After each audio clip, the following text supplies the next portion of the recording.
Namo Buddhaya. Jai Bhim. नमो बुद्धाय. जय Bhim. Jai Bhim. जय Bhim. So we're continuing to explore how to live the Buddhist life. तो हम इस बात को अभी उजागर करना निरंतर रख रहे हैं कि कैसे बौद्ध जीवन कैसे जिए. And we're doing that under 4 headings. और यह हम 4 शीर्षकों के तहत कर रहे हैं. How to transform yourself.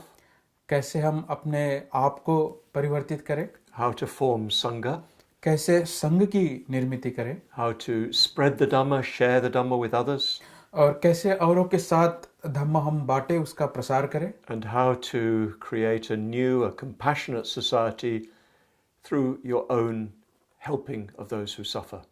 और कैसे हम एक करुणामूलक समाज का निर्माण करने जो लोग उत्पीड़ित है या जो पीड़ित है उनको मदद करके. And in the previous talk we looked at how you work on yourself. पहले के प्रवचन में हमने देखा कि कैसे हम स्व के ऊपर कार्य करते हैं. We saw that working on yourself means essentially working on your mind. हमने देखा कि स्व के ऊपर कार्य करना मतलब हमारे मन के ऊपर कार्य करना. And we saw that we work on our minds first of all by committing ourselves to the Buddha, Dhamma and Sangha. और हम हमारे मन के ऊपर कार्य करते हैं बुद्ध धम्म संघ को शरण जाकर. And then we reinforce that commitment by performing a daily act of vandana. और हम इस शरण गमन को अधिक वृद्धिंगत करते हैं जैसे कि दैनंदिन वंदना करके. What we've got to look at now is quite a large topic.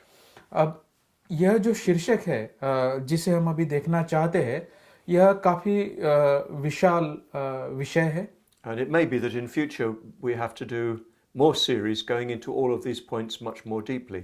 या भविष्य में हमें ऐसी अधिक श्रृंखलाएं करनी पड़ेगी इसे गहराई से जानने के लिए. But during this series I want to give you an idea of the full scope of what we need to be doing. लेकिन इस श्रृंखला में मैं आपको इस बात की एक संभावनाएं बताना चाहता हूँ कि क्या हम कर सकते हैं. But now we come down to some even more detailed work that we need to do on ourselves. लेकिन हम हमारे स्व के ऊपर कार्य करने के लिए अधिक विश्लेषित तरीके से हम जाएंगे. And we get the starting point for how we do that or what we need to do from that same passage that I quoted yesterday in the last talk from Baba Sahib. तो जैसे कि पिछले प्रवचन में मैंने बताया बाबा साहब के उल्लेखों से उन्हीं मुद्दों के ऊपर मैं अधिक जोर देना चाहूँगा. You remember we looked at what the Buddha accepted. हमने देखा कि किन बातों को बुद्ध ने स्वीकारा.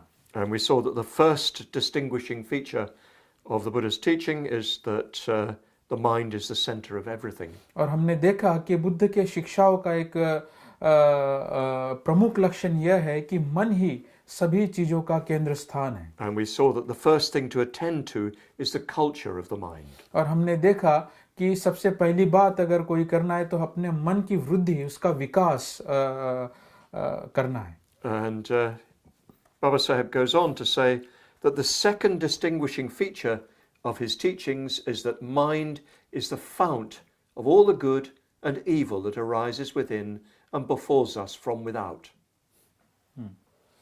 और बुद्ध के शिक्षाओं का जो दूसरा प्रमुख लक्षण है वह बताते हैं कि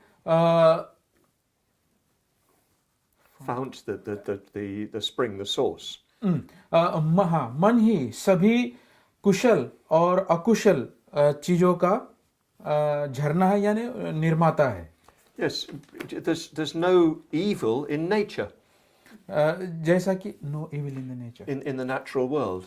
जैसे कि जो सृष्टि है उसमें ऐसी कोई यानी शैतान दायक ऐसी कोई बात नहीं है. If a snake bites you, it's not evil.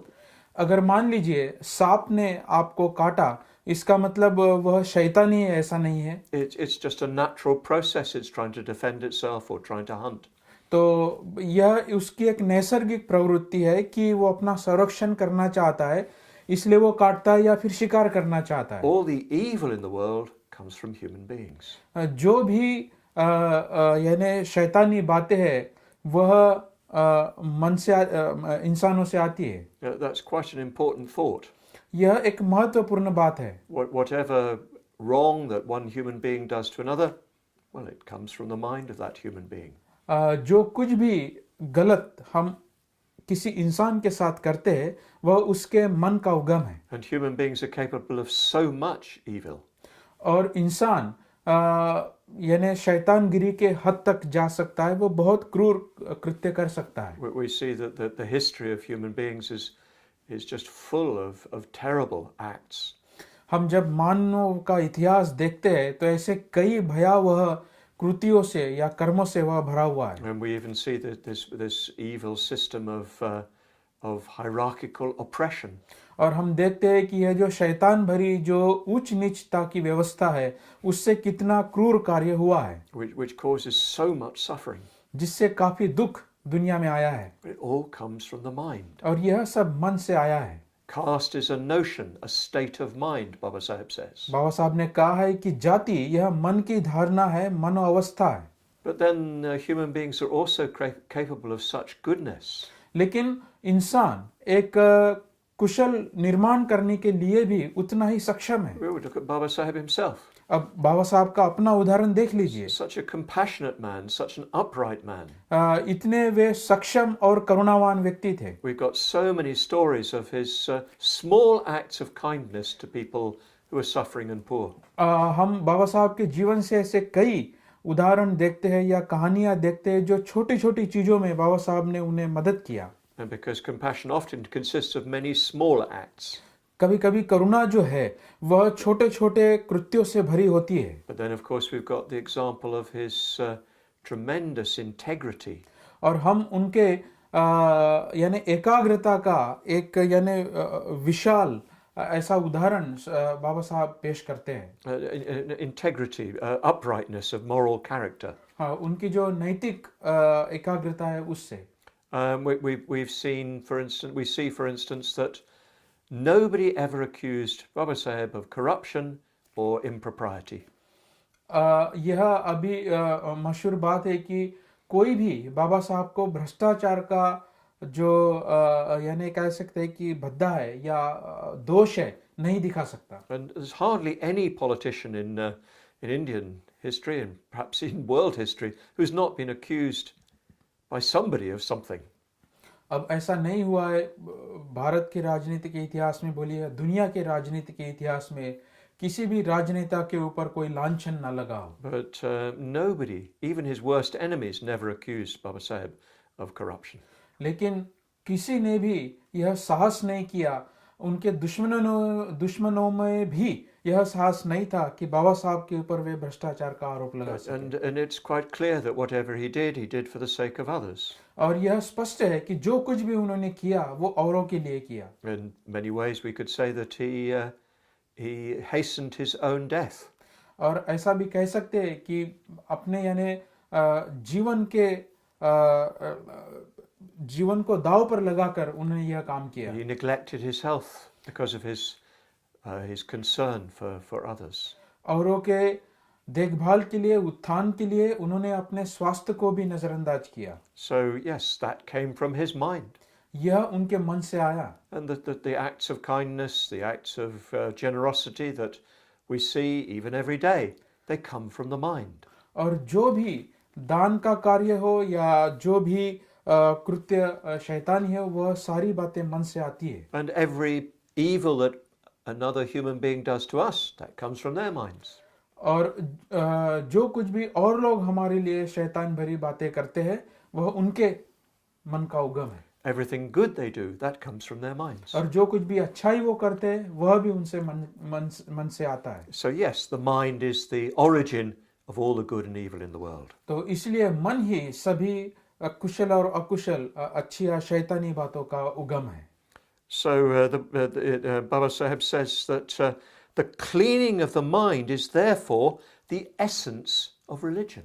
तो इसलिए बाबा साहब कहते हैं कि मन की शुद्धता ही धम्म का सार है।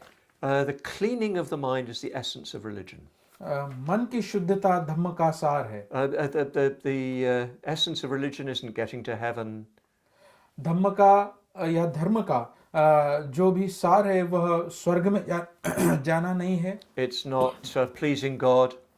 यह किसी ईश्वर को प्रशंसा करना या उसको सराहना नहीं है। It's cleaning the mind, purifying the mind. अपने मन को शुद्ध करना या तरल करना, यह उसका सार है। So how do you clean the mind? How do you purify the mind? तो कैसे हम मन को शुद्ध करते हैं, कैसे हम मन को तरल करते हैं? Well, you get rid of evil thoughts, bad desires, harmful wishes.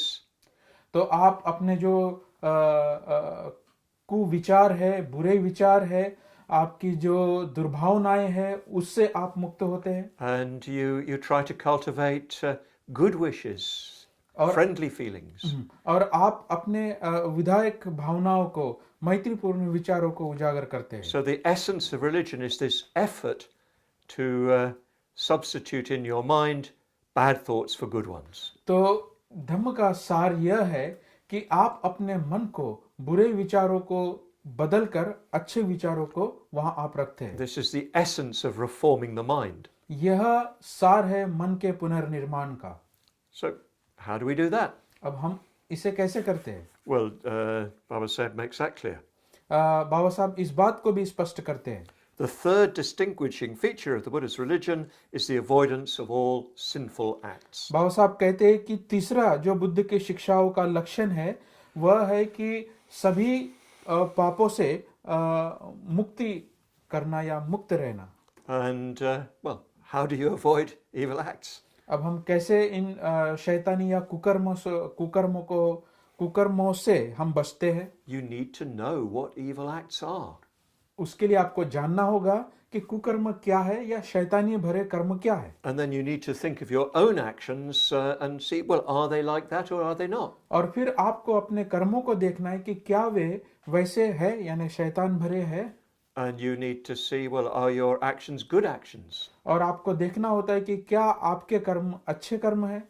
And you need to know, therefore, what a good action is. और इसलिए आपको देखना है कि आपके अच्छे कर्म क्या है। So again, this is a very large topic. यह भी एक बड़ा विषय है। And in another series, maybe we can go into this much more deeply. या फिर हमारी दूसरी श्रृंखलाओं में हम इससे अधिक गहरा जा सकते हैं। But in this context, let's just say that what all this means is trying to practice the 5 precepts. तो आइए अभी इस परिप्रेक्ष्य में कम से कम हम इतना जाने कि क्या इसका अर्थ होता है पंचशीलों का पालन करना। That's why we chant them every day. इसलिए हम उसे रोज उसका पठन करते हैं। But we must be careful not just to chant them as if they were some mantra. लेकिन हम इस बात की सावधानी रखें कि पंचशीलों को कहना किसी मंत्रों को कहने जैसा नहीं है। You know that in many religions what you do is you just mumble some words. हो सकता है क्या होता है अक्सर कई धर्मों में कि हम किन्हीं शब्दों को उद्गारते हैं, कहते जाते हैं, बार बार कहते हैं। Bara, bara, bara, bara, bara, bara. You just say it over and over again. तो इस तरीके से कि हम कहते हैं।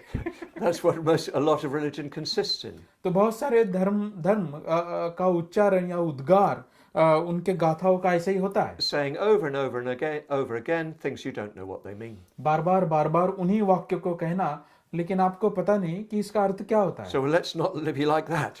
तो इस प्रकार से हमें उन्हें जीना नहीं है, करना नहीं है। Really try to understand what the Pali and the precepts means. वाकई में इन्हें समझने की कोशिश करना कि पाली में इन शीलों का अर्थ क्या होता है। Panatipata means living beings, not harming living beings.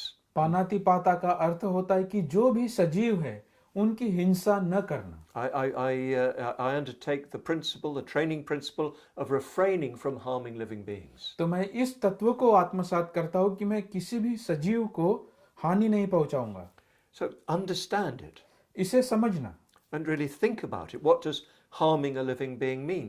और इसे गहराई से समझना कि अर्थ क्या होता है सजीवों को हानि करने का। And then see, what am I harming living beings? और फिर हमारे कृतियों में देखना कि कैसे, क्या मैं किसी सजीव की हानि कर रहा हूँ। And if we examine our lives, we'll find so many ways in which we do harm, maybe small ways. अगर हम अपने जीवन का परीक्षण करते हैं तो छोटे या बड़े मात्रा पर हम औरों को हानि पहुंचाते हैं And especially, of course, we harm other human beings. और निश्चित ही हम अन्य जो मानव है उनको हिंसा पहुंचाते हैं So we really need to examine ourselves in the light of this precept. तो हमें अपने आप को इस शील के प्रकाश में अपने स्व का परीक्षण करना है So when we say the precept, we need to think. तो जब हम किसी शील को कहते हैं तब हमें उसके बारे में सोचना We होता need है to reflect on ourselves. अपने स्व के ऊपर उसका चिंतन करना होता है And we need to reflect on the positive aspect of that. और उसकी जो विधायक बाजू है उसके ऊपर भी हमें चिंतन करना है And the positive counterpart of the first precept is Maitri. और पहले शील का जो विधायक जो भाग है वह मैत्री है So are you performing actions of loving kindness? तो क्या हम मैत्रीपूर्ण कर्म करते हैं So you see, even if you just take this one precept and you really think about your daily life from that point of view, well, a big change is going to take place. अगर हम एक ही शील को लेते हैं और इस दृष्टिकोण से देखते हैं जो शील ने हमें दिया है उसका काफी गहरा प्रभाव हमारे जीवन में हो सकता है So adinadana, taking what is not given. जैसे कि अदिन्न दाना है इस चीज को नहीं लेना जो चीज मुझे नहीं दी गई हो That is, and the counterpart of that, the positive counterpart of that is generosity. और उसकी विधायक बाजू जो है वह है दान So, to what extent are you generous? तो हम देख सकते हैं कि किस हद तक हम दानशील है And we can go on with the other precepts. I'm not going to go into them now. तो इस प्रकार से हम सभी शीलों को देख सकते हैं सभी शीलों में अभी मैं नहीं जाऊंगा But you need to know the precepts, studying them deeply, लेकिन हमें उन शीलों को जानना है उनको गहराई का उनका गहराई से हमें अध्ययन करना है you need to discuss them with others, औरों के साथ उसकी चर्चाएं करनी you है need to discuss them with your teachers and your friends. आपके मित्रों के साथ आपके शिक्षकों के साथ इसकी चर्चाएं आपको करनी है You need to look at your own life from the point of view of those precepts. आपके अपने जीवन से आपके अपने जीवन को शीलों के दृष्टिकोण से देखना है And if we look in that way, we're bound to change. और अगर हम इस प्रकार से देखते हैं तो हम परिवर्तन के लिए कटिबद्ध है हम परिवर्तित होंगे ही We'll gradually leave behind evil actions and become more and more beneficial in our actions. और धीरे धीरे हम जो हमारे बुरे कर्म है उनको हम छोड़ेंगे और अच्छे कर्म हम करते जाएंगे But practicing the precepts involves effort. लेकिन शीलों का आचरण करना एक प्रयास है Just saying panati pata verimani sikhapadam etc. that doesn't purify you. केवल पानातिपाता वेरमणि सिक्खापदं समाधियामि ऐसा बोलकर हम शुद्ध नहीं होते The purification is an inner process.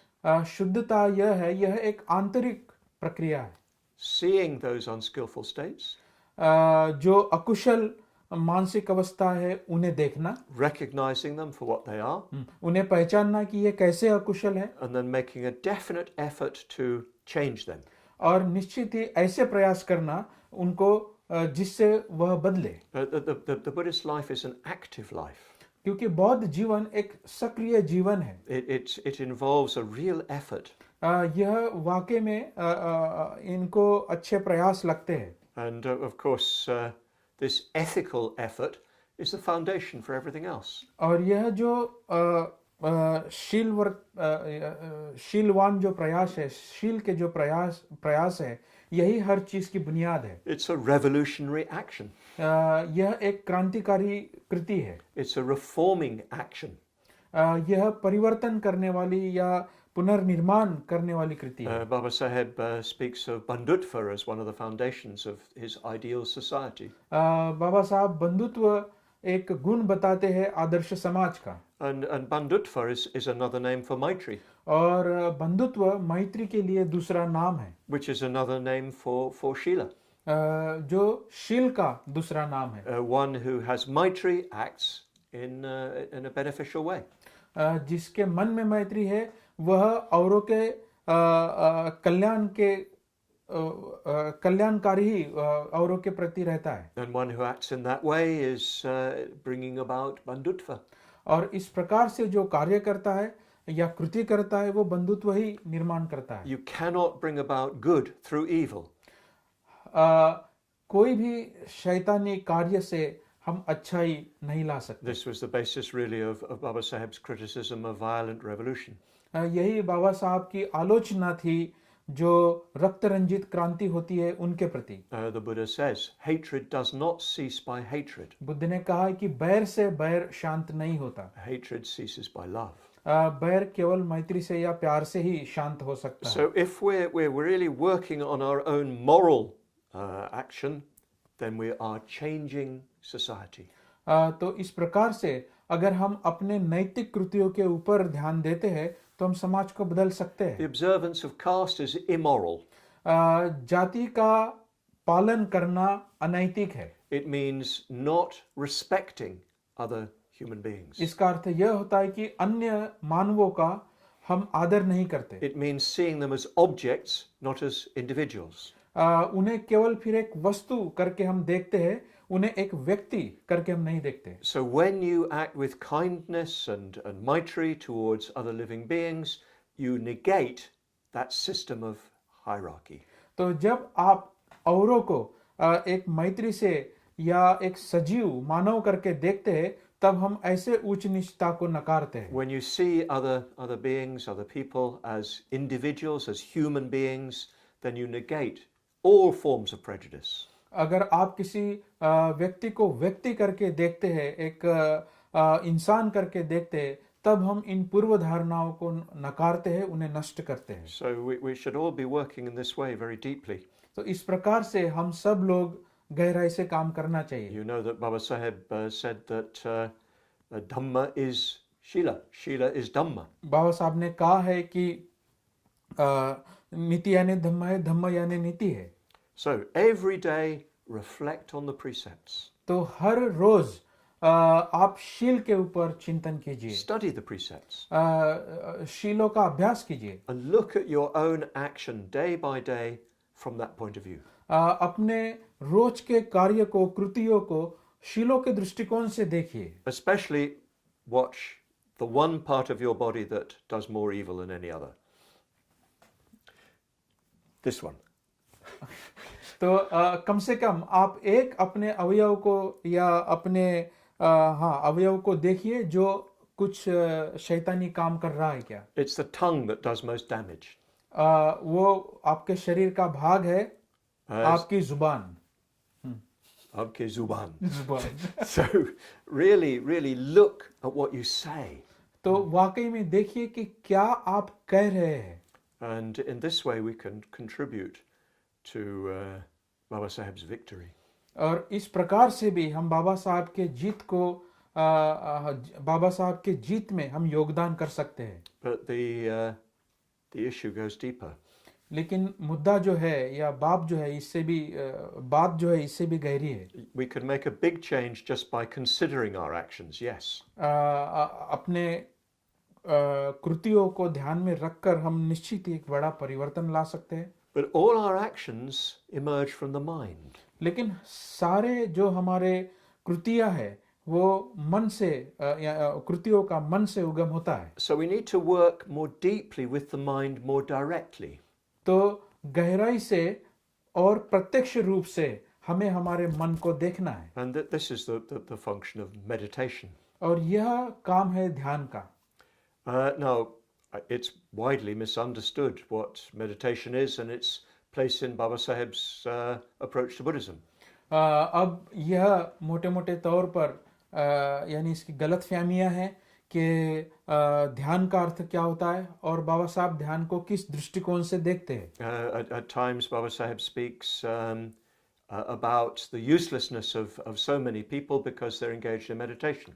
बाबा साहब बहुत बार ऐसी बातें भी करते हैं कि बहुत सारे लोग यानी निरुपयोगी होते हैं, काम नहीं करते क्योंकि वे ध्यान में लग जाते हैं। But from what I understand, he's not attacking meditation. लेकिन इसका मतलब जो जहां तक मैं समझता हूँ यह नहीं है कि बाबा साहब ध्यान के ऊपर आघात नहीं कर रहे हैं। He's attacking people's failure to work to change the world. वह इस बात के ऊपर आघात कर रहे हैं कि लोग ध्यान करने के बाद भी दुनिया को बदलने के लिए जिम्मेदार नहीं समझते। You know, I can sit and I can meditate and be very, very happy. तो जैसे जैसे कि मैं बैठ सकता हूँ, ध्यान कर सकता हूँ, मैं बहुत खुश रह सकता हूँ। But unless I act to help others, that's no use at all. लेकिन अगर मैं कृति नहीं करता हूँ औरों को बदलने के लिए, तो फिर इसका कुछ मतलब नहीं है। I'm just creating my private little heaven, which doesn't have anything to do with anybody else. तो मैं एक निजी एक अपना स्वर्ग निर्माण करता हूँ, जिससे औरों को कोई मतलब नहीं है, औरों का कोई उसमें कल्याण नहीं है। And this is what I understand Baba Sahib to reject, और मुझे ऐसे लगता है बाबा साहब ने इस बात को नकारा है, but not meditation itself. लेकिन अपने आप में ध्यान को ही बाबा साहब ने नहीं नकारा। There's so many references to meditation in the Buddha and his Dhamma. बाबा साहब कई संदर्भ बुद्ध और उनका धम्म इसमें देते हैं ध्यान के बारे में। And we know from the reports of Mr. Nanak Chandratu and Mr. Shankaranand Shastri that Baba Sahib himself did meditate. और ऐसे भी हमें कुछ संदर्भ मिलते हैं नानक चंद रत्तु से और शंकरानंद शास्त्री से कि बाबा साहब स्वयं भी ध्यान करते थे। That those were the two closest collaborators of his last years. आखिरी के दिनों में यह दो बाबा साहब के मुख्य करीबी सहायक थे। Unfortunately, we don't know what he did, अब यह दुर्भाग्य है कि हमें पता नहीं बाबा साहब क्या करते थे या कैसा ध्यान करते थे, but it seems from what they say that he did practice meditation. लेकिन जो कुछ भी वो कहते इससे हमें पता चलता है कि बाबा साहब ध्यान करते थे। So yes, it's not meditation itself that is the problem. तो ऐसा नहीं है कि ध्यान ही अपने आप में मुसीबत है या समस्या है। The problem is why you do it and what you do with it. समस्या यह है कि क्या आप करते हैं और why you do it and what you do with it. Yes.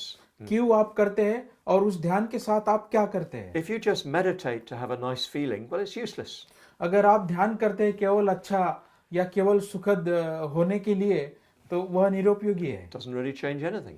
उससे कुछ परिवर्तित नहीं होता। If you just meditate to have your nice feeling and don't try to help others, well, that's even more useless. और अगर आप केवल अपने आप के स्वार्थ के ही सुखद भावना के लिए ध्यान करते हैं और औरों के प्रति आप नजरअंदाज है या औरों को नजरअंदाज करते हैं, तो वो और भी निरुपयोगी है। But you can meditate to reform your own mind. लेकिन आप ध्यान कर सकते हैं अपने आपके मन को पुनर्निर्माण करने के लिए, And therefore to help others to reform their minds. और इसलिए उस बुनियाद पर आप औरों को मदद कर सकते हैं उनके मन के पुनर्निर्माण के लिए, And therefore to bring about the perfect society that Baba Sahib looked to.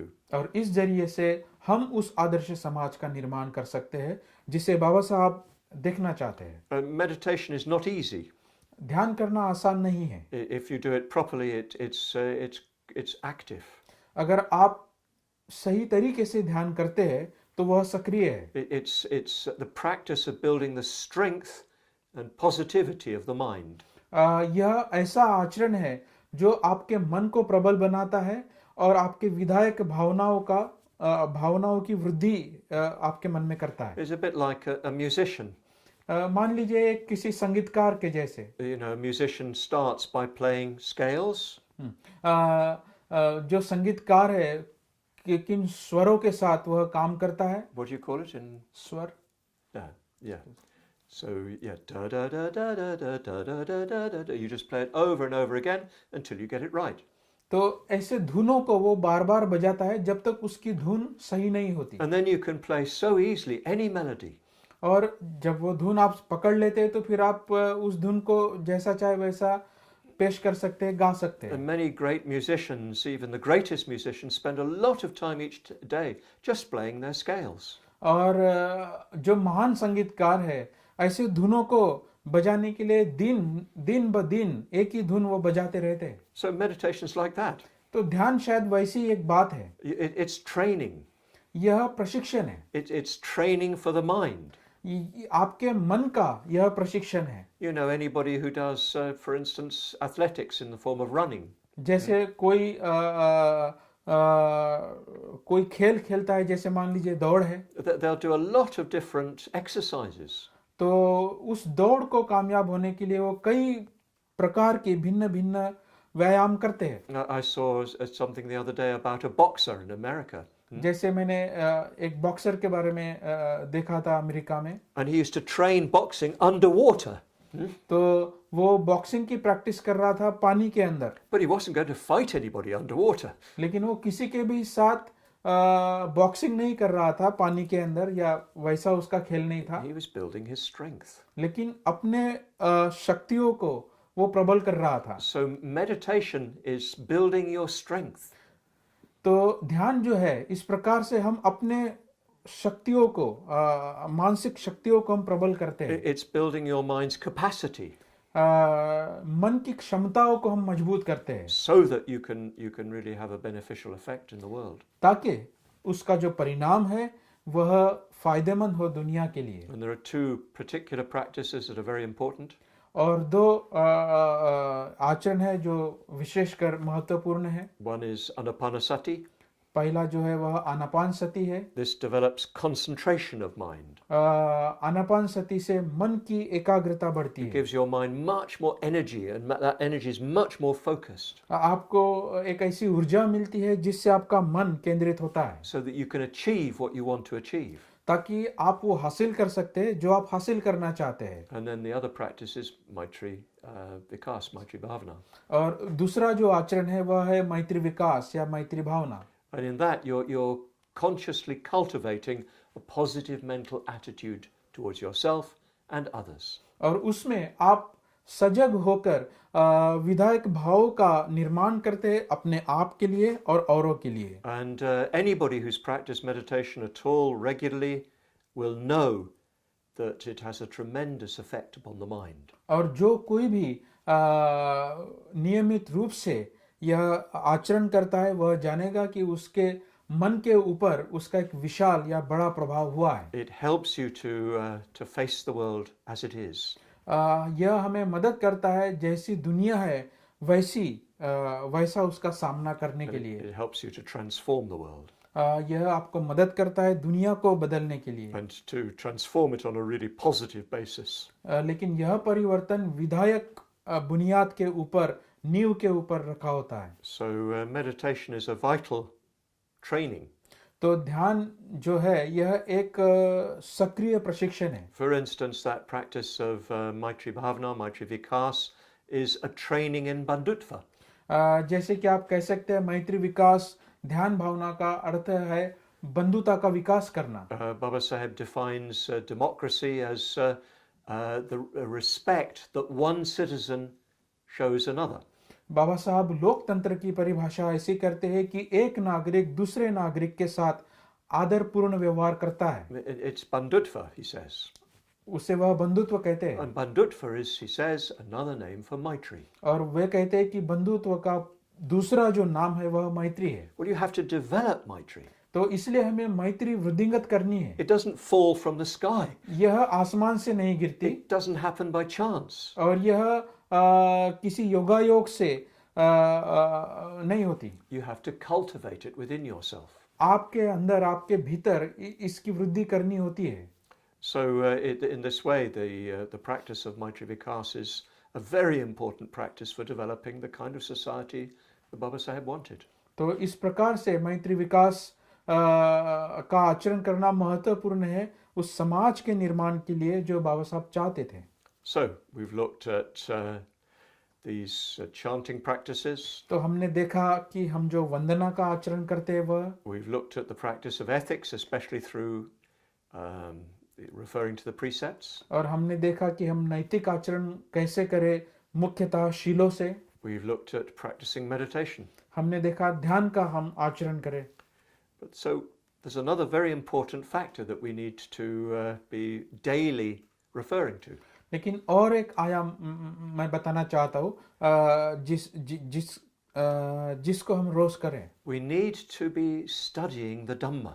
हमें धम्म का अभ्यास करना चाहिए. We need to know what Buddhism says. हमें जानना होगा कि क्या बौद्ध धम्म कहता है. We need to know how the Buddha looks at the world. हमें देखना होगा कि कैसे बुद्ध दुनिया की ओर देखते हैं. We need to know how Baba Sahib looks at the world. हमें यह देखना होगा कि बाबा साहब कैसे दुनिया को देखते We हैं. need to do that on a daily basis. हमें इसे रोज करना है. We don't see things like that yet.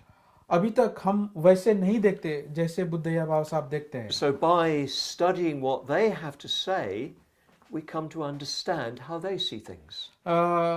उनका अभ्यास करके यानी बुद्ध और बाबा साहब का अभ्यास करके हम यह जानते हैं या सीखते हैं कि वे कैसे दुनिया को देखते हैं And we slowly acquire their point of view for ourselves. और धीरे धीरे उनकी जो दृष्टि है उनके दृष्टि को हम अपने आप में आत्मसात करते हैं। So, yes, we look at their writings, for instance. तो उदाहरण के लिए जैसे हम उनके लिखान को देखते हैं, Well, of course, in the case of the Buddha, there's no writings, but the records of his oral teachings. Buddha के संदर्भ में अभी उनकी अपने लिखान हमारे पास नहीं है, लेकिन उनके शिक्षाएं जो संगठित हुई है पाली के द्वारा वो हम देखते हैं। In the case of Baba Saheb, we've got the wonderful the Buddha and his Dhamma.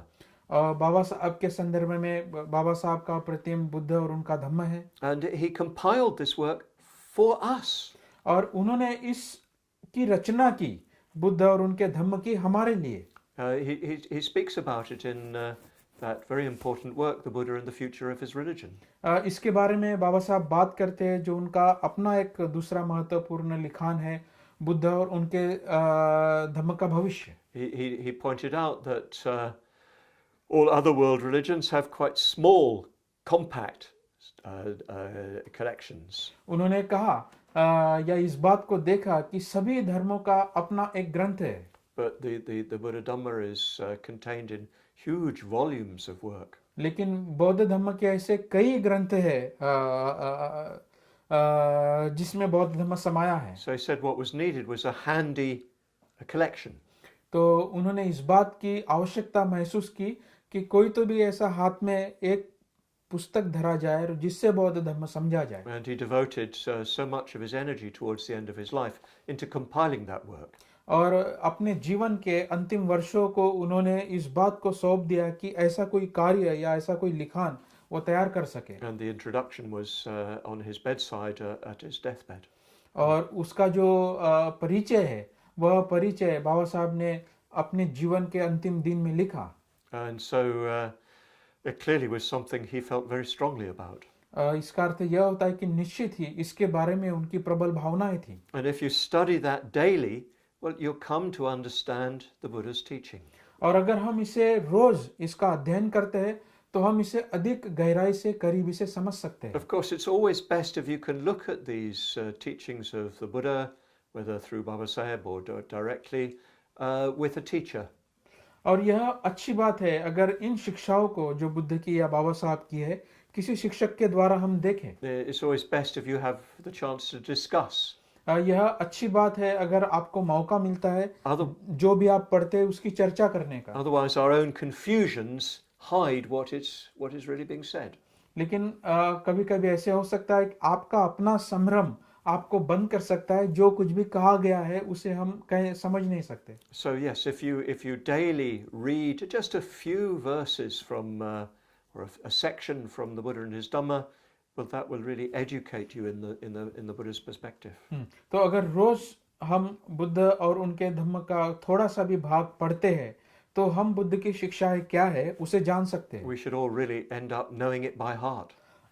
वैसे देखा जाए तो हमें बुद्ध और उनका धम्म जुबानी याद होना चाहिए। And if at all possible, we should study it with others. और अगर संभावना है या ऐसी संभावना है तो हमने औरों के साथ इस ग्रंथ का अभ्यास करना चाहिए। So I've suggested a few key things that we need to do in order to develop our own minds. तो मैंने ऐसी कुछ मूलभूत बातें बताई है जिससे हम हमारे मन को बड़ा विकसित कर सकते हैं। And every day should contain some element of all these. और हर रोज जो कुछ भी मैंने कहा उसका कुछ तो भी भाग उसमें आना चाहिए। Some chanting, some puja. जैसे कि थोड़ी बहुत वंदना, some looking at the precepts. जैसे अपने शीलों को देखना, Even a little bit of meditation. थोड़ा सा ध्यान, And some study of the Dhamma. और धम्म का थोड़ा अभ्यास। But there's one more thing that you need to be practicing more regularly. लेकिन और एक बात हमने नियमित रूप से करनी चाहिए, And this is what we call mindfulness. और उसे हम कहते हैं सजगता। Especially mindfulness of the body. जैसे कि अपनी शारीरिक सजगता, So that one's in touch with the position that one's in. तो हम सजग रहने चाहिए जिस किसी भी अवस्था में हम हैं। And this grounds you. और यह सजगता यानी शारीरिक सजगता आपको स्थिर करती है। It makes your mind very firm, very solid. आपके मन को यह ठोस बनाती है, It's a bit like the Bhumisparsha mudra of the Buddha. जैसे कि बुद्ध की भूमि स्पर्श मुद्रा है। It's very solidly settled in what is. जिस किसी भी अवस्था में बुद्ध थे वह उसमें काफी ठोस, स्थिर, अचल थे। So what I would suggest is that at least at some point during the day, you devote yourself to simply being mindful of your body and its movements. तो इसलिए कुछ वक्त तक या समय का कुछ वक्त आपने इस बात को देना चाहिए कि आप अपने शरीर के बारे में सजग रहें। Maybe you're walking to the bus, जैसे कि आप बस की ओर जा रहे हैं तो आप उसके प्रति सजग रहिए, or maybe you're doing your morning exercise walk. या आप सुबह चलने जाते हैं तब आप सजग रहिए। Don't think, don't talk. केवल बातें मत कीजिए, सोचते मत रहिए। Just try to be aware of your feet touching the ground. आपके जो कदम जमीन पर चल रहे हैं उसके प्रति आप सजग And रहिए। you'll find this has a very soothing, very grounding effect upon you. और आप देखेंगे कि अपने आप में इसका एक बड़ा प्रभाव होता है। And you become much more aware of everything around you. उससे इर्द गिर्द के दुनिया के प्रति भी हम सजग होते हैं। Maybe you're just sweeping the floor.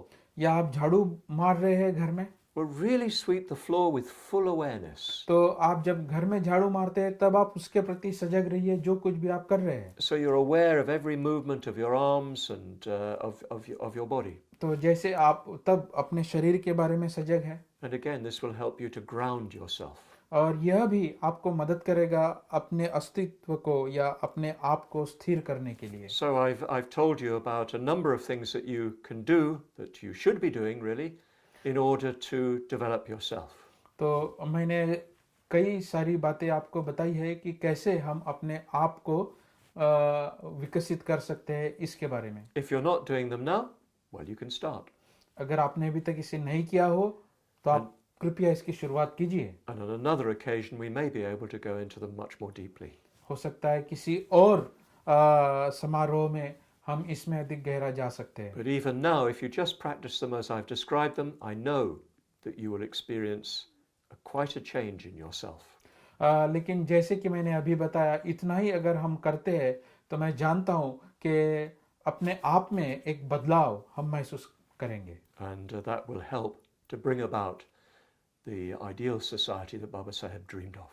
और यह भी हमें मदद करेगा एक आदर्श समाज निर्माण करने के लिए जो बाबा साहब चाहते थे। Jai Bhim. जय भीम। Jai Bhim. जय भीम।